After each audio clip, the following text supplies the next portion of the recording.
Bye-bye. All right. Those of us wanting to get up and have a sing, ngā whakapaha I a Joe I te rangi nei he hui nui tōna mo tōna mahi. He actually has a full-time job e wama, 40 hours a week that he still has to do. So you're going to have to put up with huia today and taru mai and pirapi. So we'll start off with waihikia e wama. If you want to get up and do the actions, e te. If you want to sit down and do the actions and learn the words, e pai ana hoki.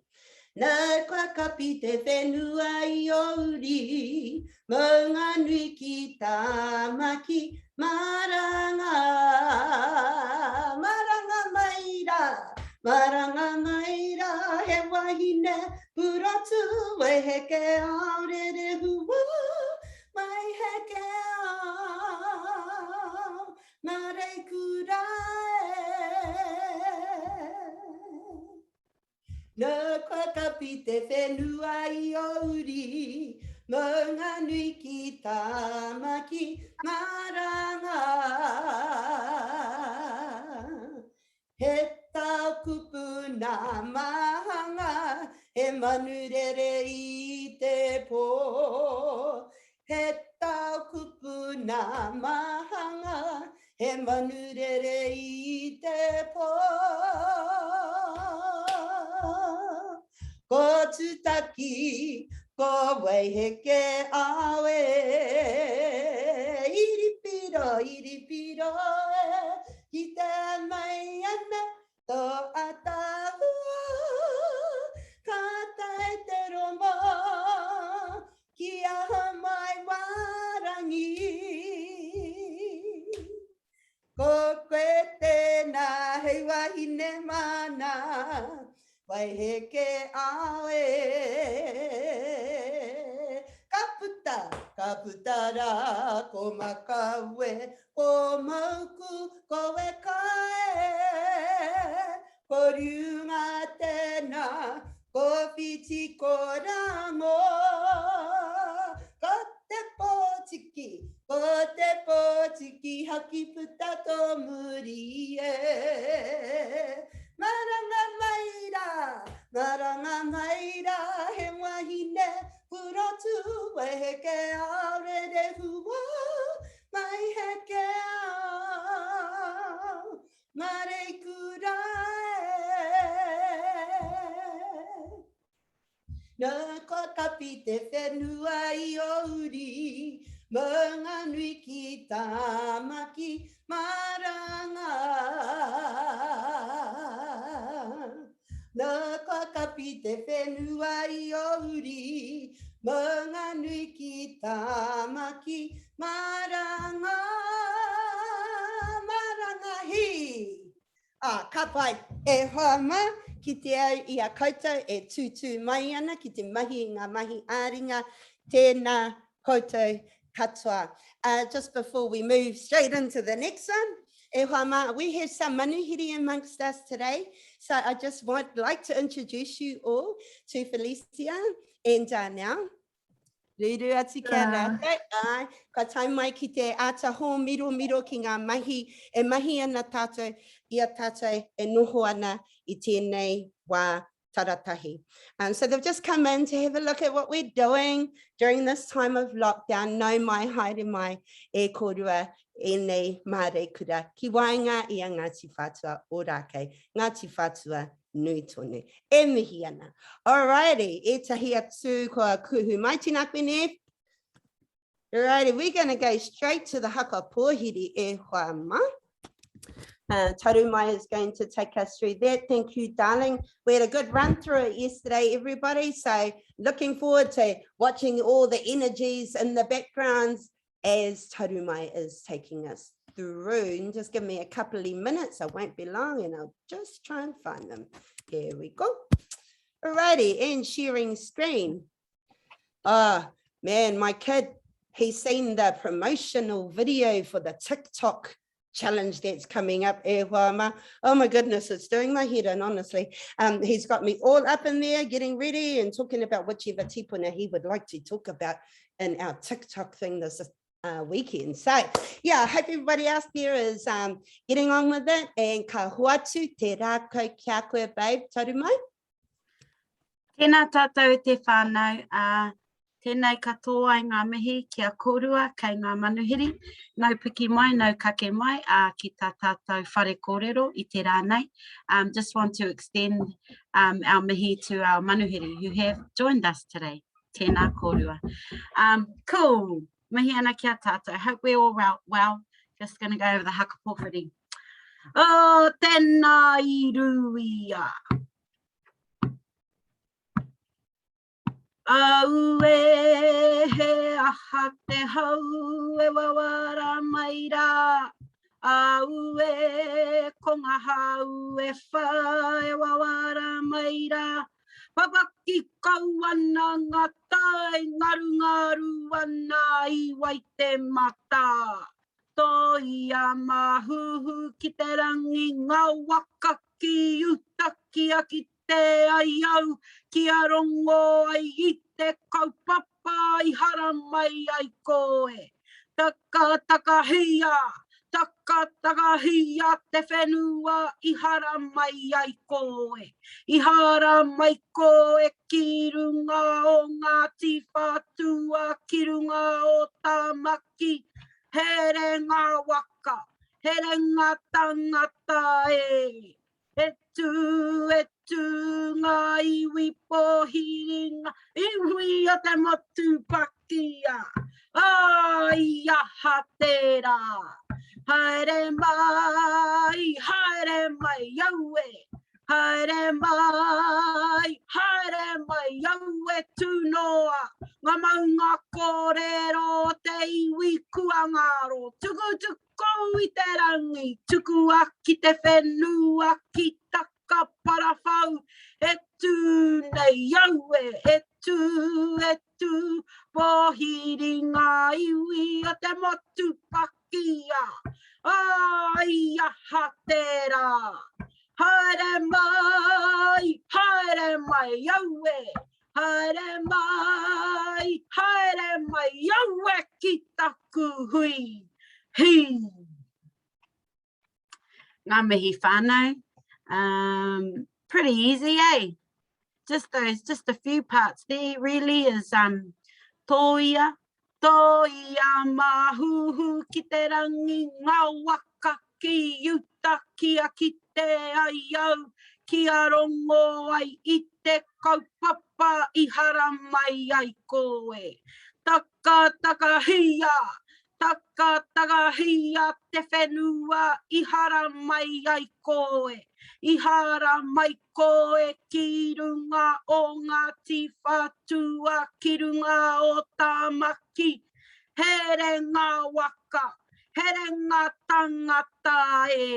Just mainly just that part really, eh? Everything else should be all pretty easy to follow. Yeah, so we'll just go over that one more and then we'll go from the top again. Oh yeah, also sorry, just in taka here, you see the brackets there, that's where everyone comes in. So the kaya will go taka hia. Kapa, everyone just comes on hia, just a big punch here. Toia mahuhu ki te rangi ngā waka ki uta kia ki te ai au. Kia rongo ai I te kaupapa I hara mai ai koe. Taka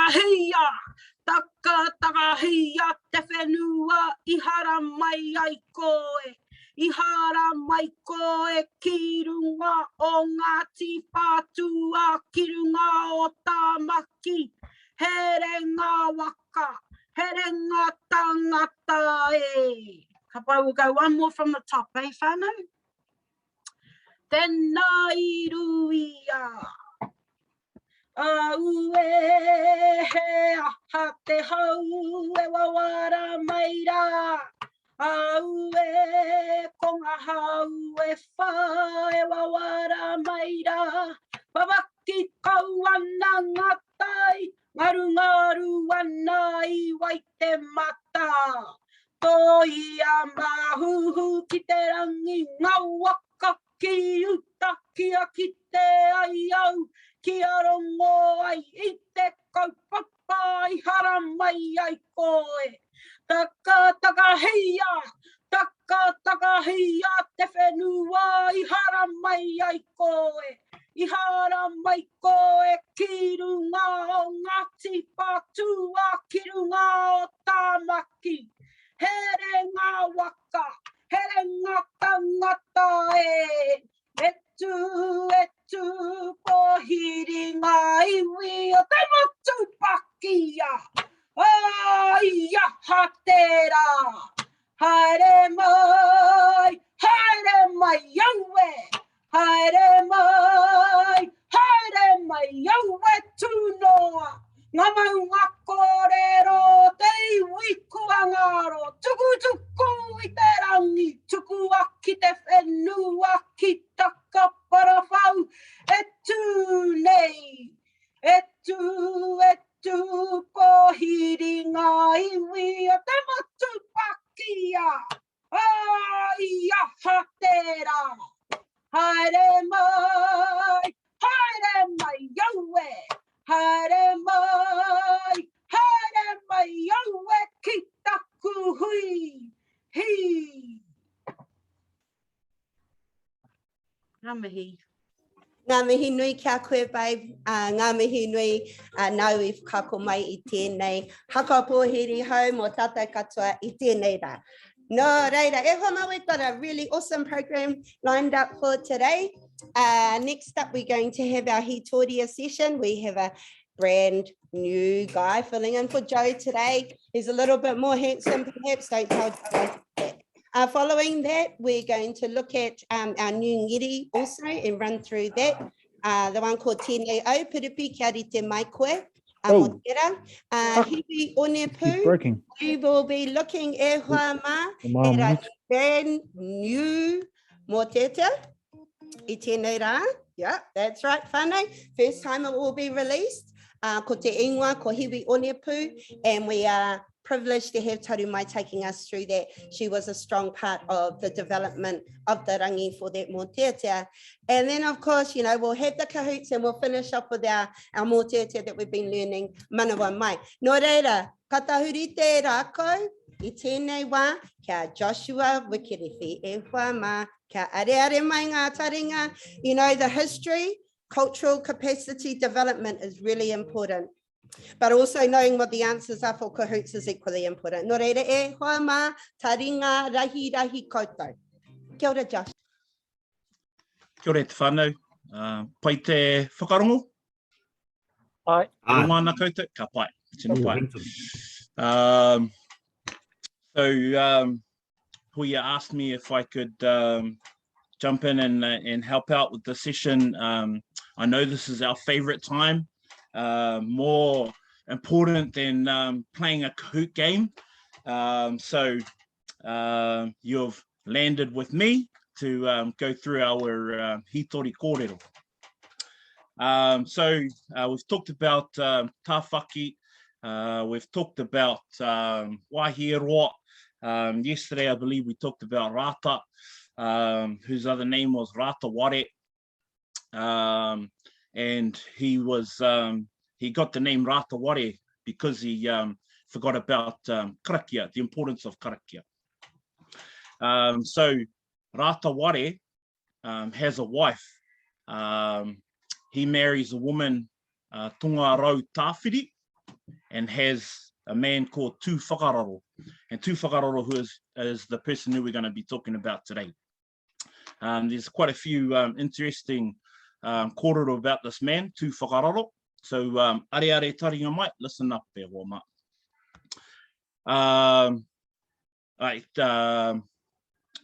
There isn't too much kōrero about him, but for the kōrero that we do have, or we're fortunate to have, it depicts him as a really handsome fella, piripi, dial in, bro. He's really handsome, good looking. You know, when our tāne head off to the clubs in Ohiti Tuatahi, and they pick up the ladies, they can be thanking Tū Whakararo, ngā mihi atu, kati. So he's a really good looking fella.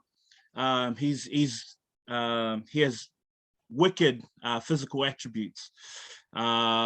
he's great at wrestling. And there's a bit of a story about that coming up too. So we're going to talk about poporo kewa as well in our these sort of cues that I'm giving you. You might see them in our Kahoot game, so listen up. So Tu Whakaroro has a sister. Tu Whakaroro's sister's name is Mai Ratia, and she marries into the Tiati Hapai people. The man that she marries is a man called Poporo Kewa. Poporo Kewa e hoa ma.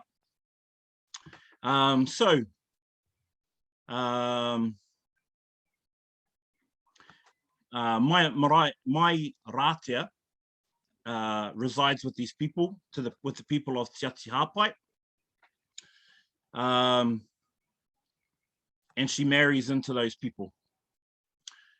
So if you've heard the story about Kāwharu, Kāwharu, the giant who comes all the way from Kāwhia, and he comes to the aid of our people. And after that, when he's up here, he goes and visits his sister over in South Kaipara, who's married a man, a Ngāti Tahinga man, over that way. And while he's visiting his sister and his sister's husband's people, they trap him. Now, Kāwharu, he's a huge man, and he's able to make it over not just the first palisade, but he also makes it over the second. He's about to get over the third palisade, and they manage to grab him and pull him back down, and they kill him.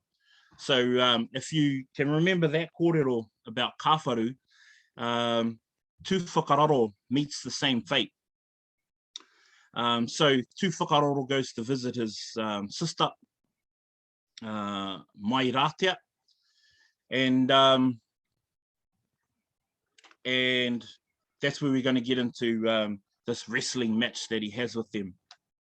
Before I get into that though, something we've been discussing in our kōrero is some names of whare tupuna. And these are really important whare tupuna that have been continued on in our whakapapa. One of the names of those whare tupuna is called Te Uru o Manomono. Te Uru o Manono, sorry. Te Uru o Manono. One more time. Te Uru o Manono.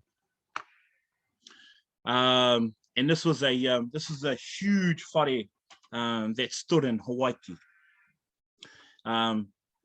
Poporo Kewa, if you can remember, Poporo Kewa is the husband of Mai Ratia. They were the ones who looked after this whare, this huge, amazing whare, Te Uru o Manono. Now, there's another whare that you may have heard of, and the name of that whare is Manawa Tāne. Can you remember the kōrero about those gremlins that Joe talked about? And it was these people that had kidnapped Urutonga, Urutonga being the wife of Hema, and they made her stay at the door and stand as a kaitiaki of this whare, the whare being Manawa Tāne. Ka pai, so those are two important whare that I want you guys to lock in there. You might hear those come up later. So I talked about Tu Whakararo's physical attributes. One of them being his ability in wrestling. So going back to my story, Tu Whakararo went to go and visit his sister, Mai Ratia, and he's seen them playing a game of wrestling, Mamo. To all you tāne that want to learn the art of Mamo, go and talk to Uncle Malks and Piripi. Get in touch with them, and they'll hook you up. So they turned up there, and they had seen they were playing a game of wrestling, and Poporo Kewa, he said, "Hey, tu whakaroro, you wanna have a go? You wanna have a turn against these fellas?" And he said, "Oh yeah, okay, I'll give it a go." And they put him up against their best fighter, tu whakaroro, Poporo Kewa's man, and steps up. Tu whakaroro takes him on, and I don't know, 1 or 2 moves, this fella's on the ground. Tu whakaroro had dropped him. So they thought, oh, yeah, nah, that was a fluke. That was a fluke. How dare you come to my whare and treat me like this? We're going again. We're going to do this again. And so they have another go, and happened again. Couple of moves, boom, on his ass. So they do it again, and they do it again, and everybody, Poporo Kewa's people, they all crack up laughing.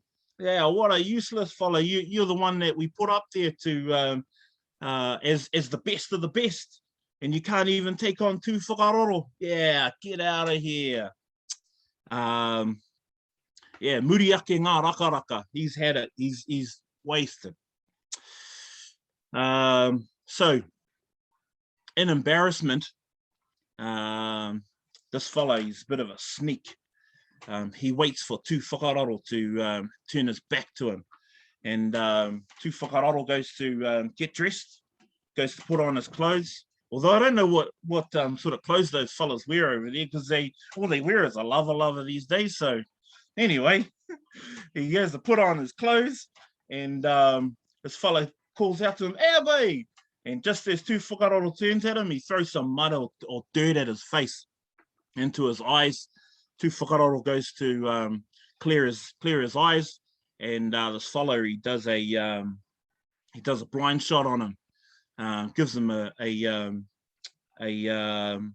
shot in the back of the head, and tu whakaroro dies there.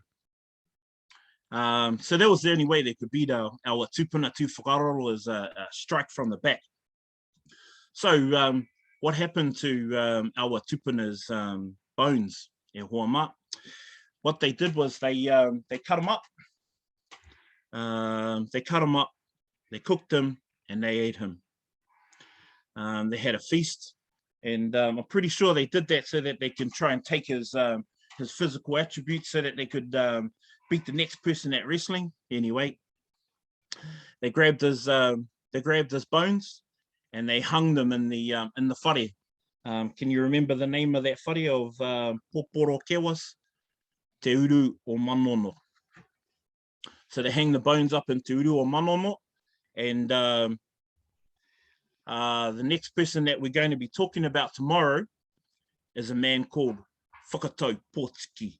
Whakatau Pōtiki is going to continue our story, going to continue on our story about the revenge of tu whakararo. So there's a couple of morals in the story. One of those morals is don't turn your back on snakes. No. One of the morals is no,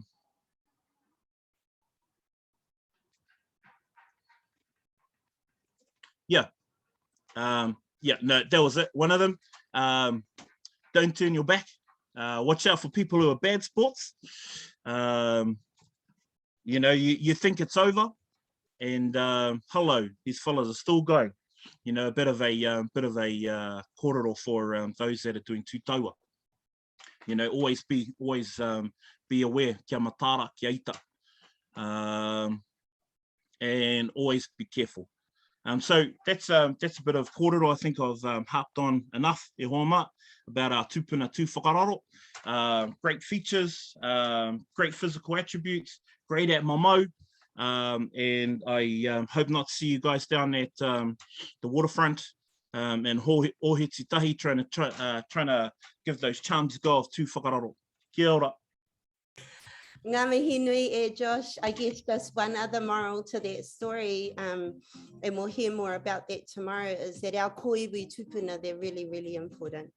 E hoa mai, we'll hear more about that tomorrow. So ngā mihi nui Josh, ka tuku te rākau kia koe Piripi, mō tēnei o ngā waiata o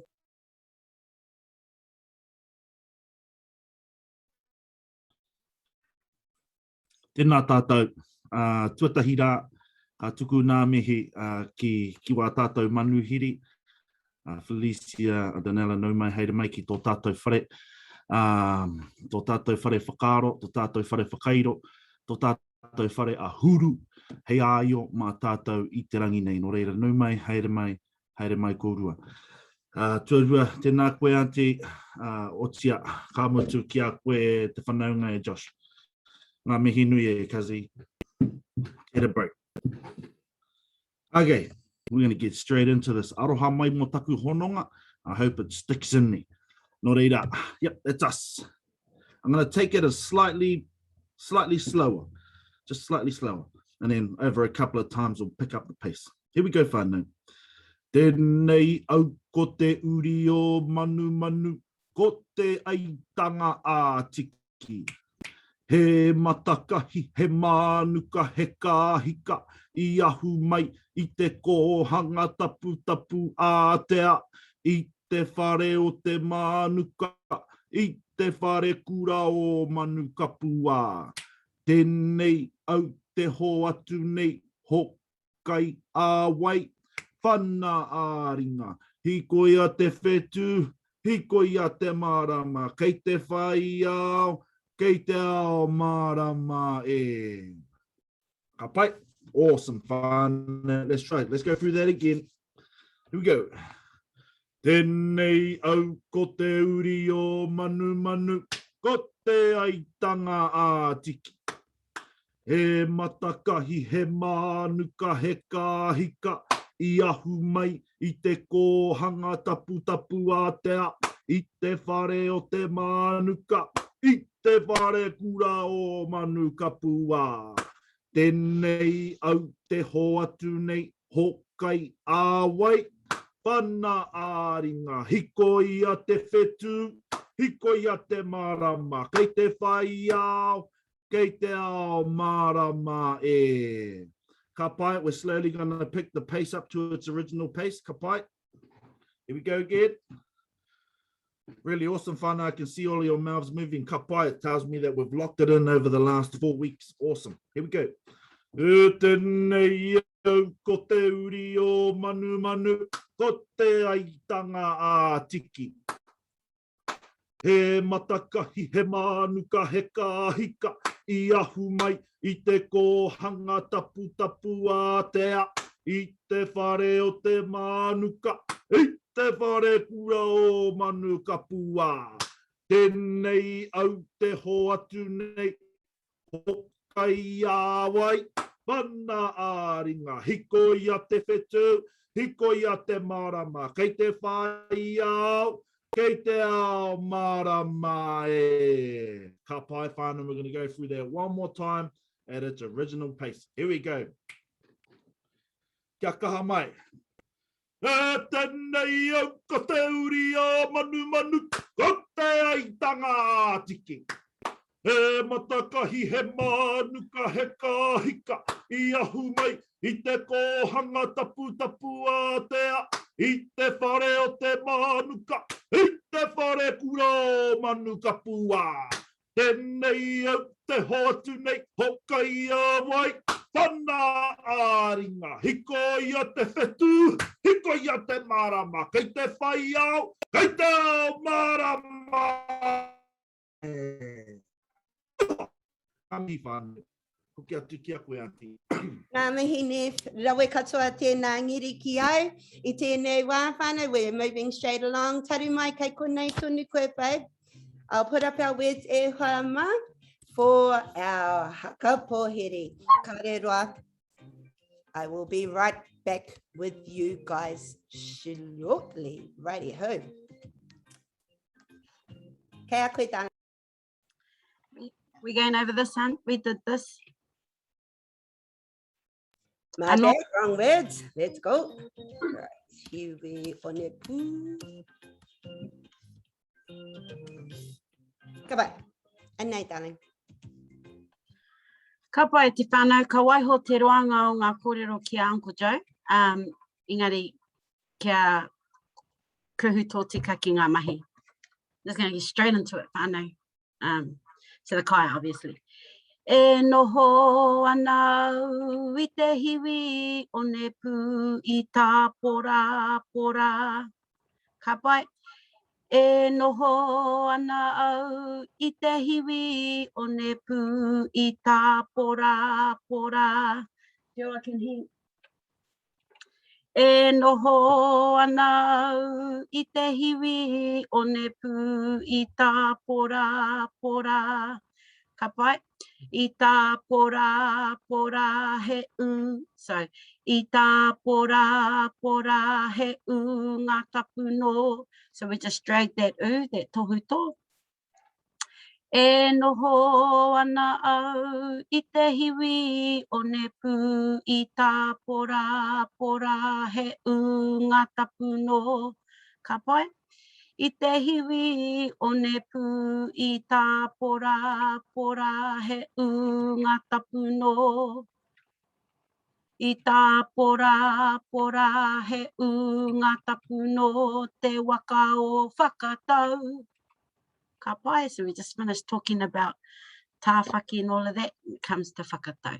E noho ana au I te hiwi o ne pū I tā pora pora he ngā tapu no te waka o whakatau. E noho ana au I te hiwi o ne pū I tā pora pora he ngā tapu no te waka o whakatau. Korongo mai ki te wai. Ka pai? Rhymes, eh? Korongo mai ki te wai. I te hiwi o ne pū I tā pora pora he ngā tapu no te waka o whakatau. Korongo mai ki te wai. Korongo mai ki te wai he a ki ngāna. So we're going up a little bit.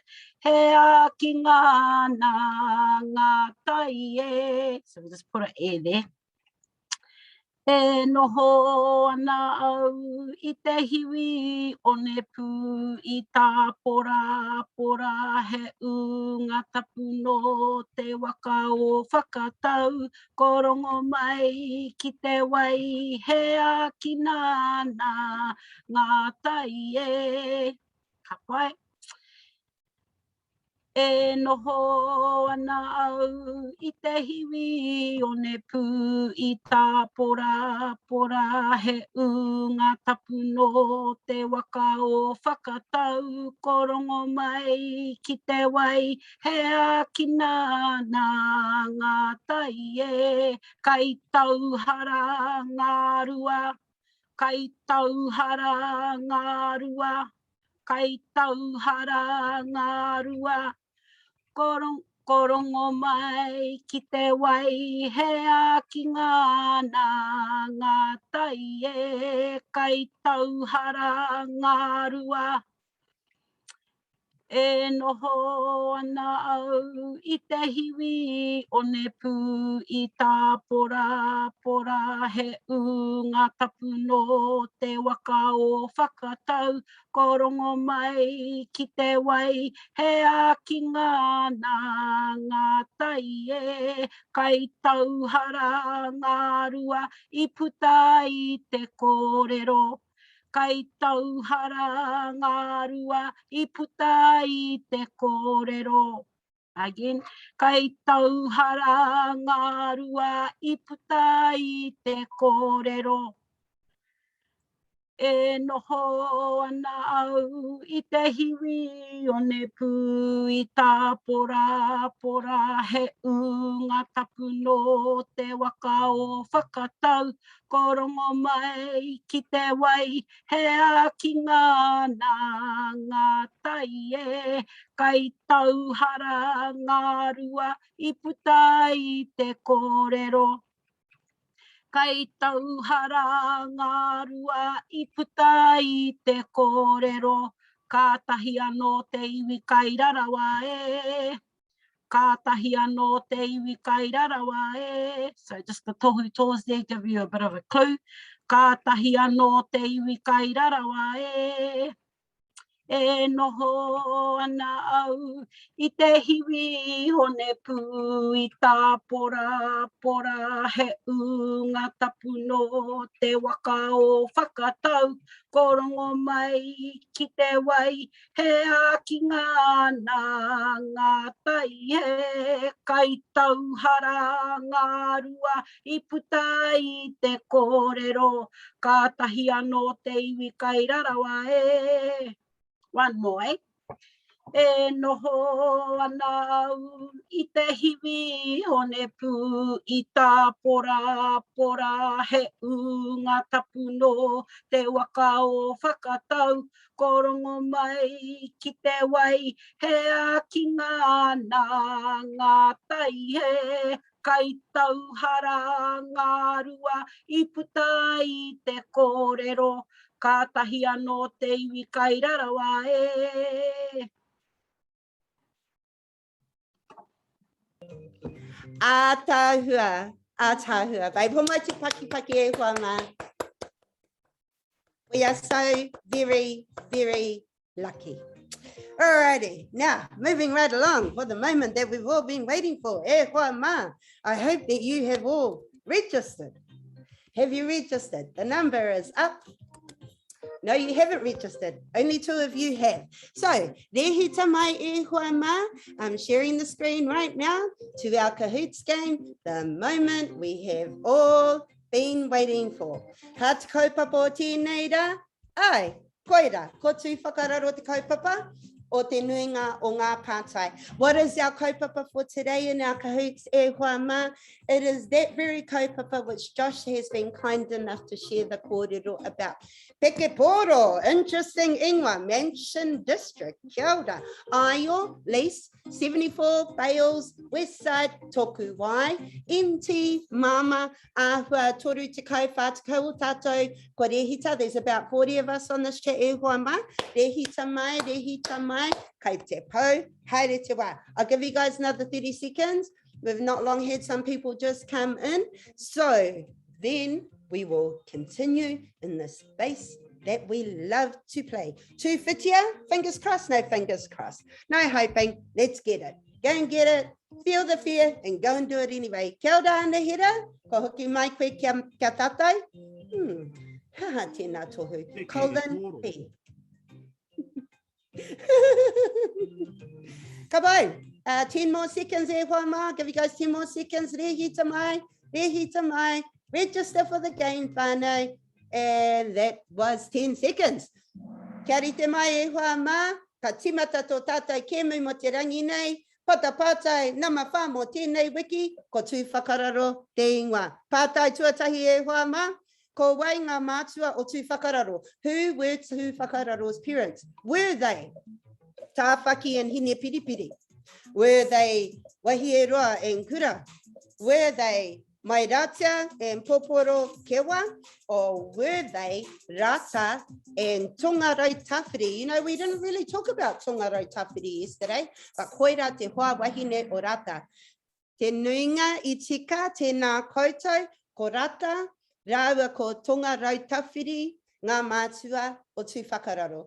Rata and Tongarau Tawhiri were tū whakararo's parents. Ka wai, ka tauria ki te podium Bales, kei mua I te timatanga. H tuarua, tūwhitia, Uncross those fingers and get to the top two whitia. Mama tuawha, inti tuarima. Ka tahuri ki te pātai tuarua e hoa mā, haha te heke ngā tika. What is the correct descent here? Does it go wahierua rata tū whakararo tāwhaki? Does it go tū whakararo tāwhaki rata wahierua? Does it go tāwhaki wahierua rata tū whakararo? Or tū tāwhaki rata wahierua tū whakararo? We know that tāwhaki starts and tū whakararo is at the bottom here in this one. Ko te whakautu tika, nā tāwhaki ko wahierua, nā wahierua ko rata, nā rata ko tū whakararo, te nuinga I tika, tēnā koutou katoa. Alrighty, ko wai kei te podium, o kua nuku te ahua nuku te podium, H kei mua, Bales tuarua, kia kaha darling, Tad, tuatori, oh no mai ki te podium baby, two whitia, uncross those fingers and get to the top, mention district. Kia kaha rā kia koe, pātai tua toru mo te rangi nei, haha tētahi ingoa ka rangaranga mo te papa o tū whakararo. What was one nickname that tū whakararo's dad was known by? Who was tū whakararo's dad? And I reckon if you get that answer right, you're going to get this answer right. Was it wahierua ware, rata ware, hema ware, tāwhaki ware? Ko wai te papa o tū whakararo, and then you will get this question correct, whānau. Te nuinga I te ka tēnā koutou katoa, ko rata ware. And he was given that nickname because of what? He forgot to undertake the right rituals before cutting down a tree. Nō reira tēnā koutou, haha kei te podium I tēnei wā. Kua nuku neke, H tuatahi, Bales tuarua, tū whitia tuatoru, mention district tuawha, Tad, tua rima. Tēnā koutou kei te podium. These āhua rua te kau o koutou kei muri e whai mai ana. He tāne pūrotu a tū whakararo. A true, false answer question. This is tū whakararo was very, very handsome. Well, if he was anything like Joe, that's got to be correct. Because Joe is like the guy, most handsome guy in the world. Kind of looks kind of similar to Josh. Josh is just a bit, you know, quite hairy. Hei sika koutou te nunga, ko wai I he. Kei te pai e hoa mā, it is very true. Tū whakararo was known to be a tangata tino pūrotu. Haha kei te podium, ka ri nuku koutou, nō reira, ka koke whakamua, tonu tātai. We're about halfway there e hoa mā.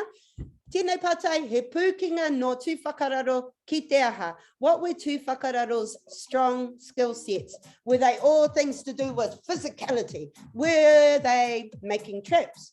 Was it lighting fires? Or was it all things emotional and about your character? Was he a, oh my God, my darling, it's okay? Or was he that kind of taikaha guy? And we all know it's all things physical. Tēnā koutou, te nuinga I tika, kua nuku tō tātou podium, kau e mihi tonu ana kia koutou. Tēnā koutou. Pātai tua ono mo tēnei rangi, ko wai te tuahine a tū whakararo, a ka moi ia ia wai. Who was tū whakararo's sister and who did she marry? Was it tāwhaki and hine periperi? Was it wahierua and kura? Was it mai rātia and poporo kewa? Was it rata and tonga rau tawhiri? It was indeed Eham. Mai rātia poporo kewa is the correct answer. Ka pai, haha kei te podium. Kua heke iho Tad, kua he piki ake a mama, no mai haere mai ki te podium mama, kia kaha tonu tātai. Alrighty, pātai tua whitu mo tēnei rangi. No kia a Poporokewa. Where was Poporokewa from? Was he from Marutuahu? Highly unlikely e hoa ma. Was he from Te Ati Hāpai? Was he from Te Raroa? Or was he, in fact, from Te Aupōuri? I don't recall Josh talking about Te Aupōuri, so perhaps it was Te Ati Hāpai e whama ngā mihi nui. Remembering, every day whānau, we're here for fun, we're here to learn, we're here to connect with each other. No mai hoki mai ki te podium, baby. Alrighty, and on to the third to last question, e whama. There is more than one correct answer to this question. Ko wai te ingoa o ngā whare o Te Ati Hāpai. What are the names of the whare tupuna o Te Ati Hāpai that we've been spoken to about? Were they Manawatane? Is it Aotearoa? Is it Ora? Oops, Tumi Whenua? or was it te uru o manono? Tēnā koutou, te nuinga I tika, e rua ngā whare I kōrero a Josh. Josh spoke about 2 whare today. Te uru o manono was where the bones of Rata were hung, and Manawatane was where Hema's bones were hung, e whama. They're very important to us, our kiwi, our ko iwi tupuna. Tūwhitia, kei mua koe, Bales, ko piki ake, tuarua, 8, tuatoru, mentioned district, has a flame, 8 correct answers in a row. Tēnā koe, mama, tu a rima. Right, second to last question, e whama. Ko huri te tai, we've moved on from te kaupapa o rata. Tēnei wiki, te wiki whakanui I te reo take o Tonga. This week, we celebrate, the world celebrates the Indigenous language of Tonga. Nō reira, which line below? Lines, perhaps, are actually in te reo o Tonga. Maloe lele, tupaninihi, whiwhi, hake, saipe. Te nuinga I tika, tupaninihi, kei roto I tō tātou waiata e whama. Ka pai, maloe lele, he mea ruru, hello, e whama, how are you? Whiwhi, hake, actually means, how are you? Kei te pēhea, ki roto I te reo o Tonga. Saipe means, I'm good. Nō reira. And mem, whiwhi hake. Ka pai, auntie. Alrighty, and moving right along to the podium. Ooh, koe nuku tātou. Mention district. Kei mua, Tūwhitia, Tuarua, H Tuatoru, Aio, Tuawha, 74. Nau mai haere mai ki te podium, e Bobby. Right, patai whakamutinga. Mō tēnei rā, there is more than one correct answer here, e hoa mā. Mehe mea, e taumaha ana koe, me aha. If you are troubled at this time of lockdown, e hoa mā, what can you do? Pick up the phone, connect with your whānau, email Rangi Mārie, make contact with one of us, leave us a message in the chat. Which is the right answer, e hoa mā? They are all correct, e hoa mā. If you are feeling alone, if you are struggling at all, these are some options that we're asking for you to do. You might not be comfortable ringing Huia or messaging Huia, but you might be comfortable ringing Rowie. Let's not feel like we're alone at this time, e hoa mā. We're all here together and we can get through things together. Koe rā te pātai whakamutinga mo tēnei rā, e hoa mā, me tahuri tātou ki te podium, ko wai tuatoru, ko aio, ka pai, tuarua, ko H, ka pai, and tuatahi, ko wai atu, ko Tūwhitia. See, I told you, uncross those fingers, there's nothing to be hopeful about. Ngā mihi nei, paki mai e hoa mā, and tuatoru was aio. Please review yourself. Ko waia aio I te rānei. Tēnā koe Kataraina Davis, ngā mihi nei, ka pai. Ko wai tuarua, ko H, ko waia H. Oh, kia ora hoane, ngā mihi nei, tēnā koe. And Tūwhitia with uncrossed fingers, ko wai tēnā. Ko koe Whiripi, te whakarongo koe. Ko wai. Ko wai toa, e hoa, ko koe, tēnā koe Saraya, ngā mihi nei.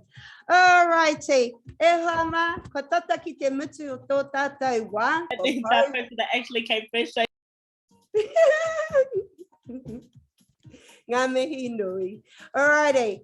All right, we're wrapping up e hoa mā. We're going to go back to our faithful, to the waiata we started 4 weeks ago. E hoa mā, we into wiki tuawha. O te noho taratahi, kia kaha kia tatai. We got this, e hoa mā. All righty, I'm sharing the screen. Let's have a bit of a waiata. Oh, I'm alone today. Give me all your kaha. All right.